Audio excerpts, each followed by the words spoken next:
been charged with breach of the peace, and this is a trial about freedom of speech, freedom of assembling, freedom of expression, and I think John Flanagan, my lawyer, will explain that a bit better than I can.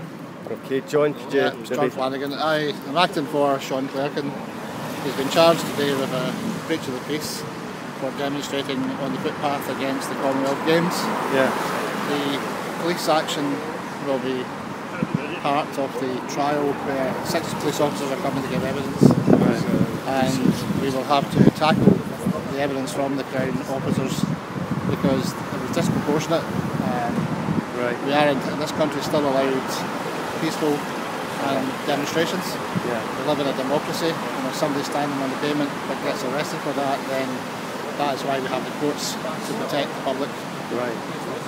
So they were saying he wasn't in the pavement because surely you're allowed to protest if you're on pavements. Public. Well, it appears from the evidence that the police officers were standing in front of the protesters, which was only 3 people. Yeah. And then did not allow them the opportunity to peacefully demonstrate. Right. And as a consequence, Mr. Clerkin was arrested. So obviously the court will have to look at the evidence put before it today and come to a decision on whether or not to find Mr. Clerkin guilty or not guilty. Okay. Our position is that the police action has been aggressive on this occasion, and we're up to the court to make the final decision. Okay. And any other words in this? Sure. All I'll say is that John's right, we live in a democracy, and people must be free to be on a pavement and show a banner, and only to shift to the left to try and show it, and then you get jumped on. I don't think that's particularly right in this day and age.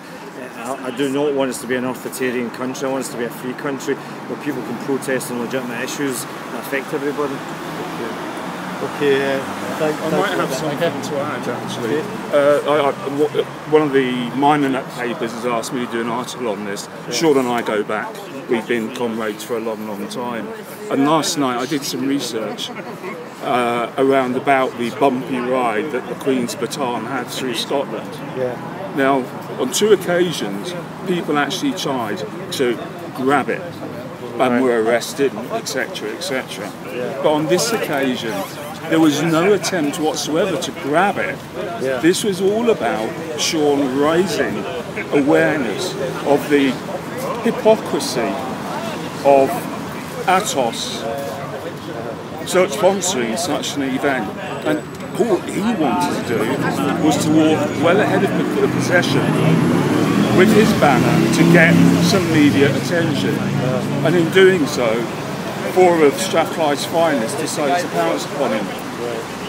My concern about this trial today is that his actions are going to be seen in the same light as those idiots that actually tried to grab the baton.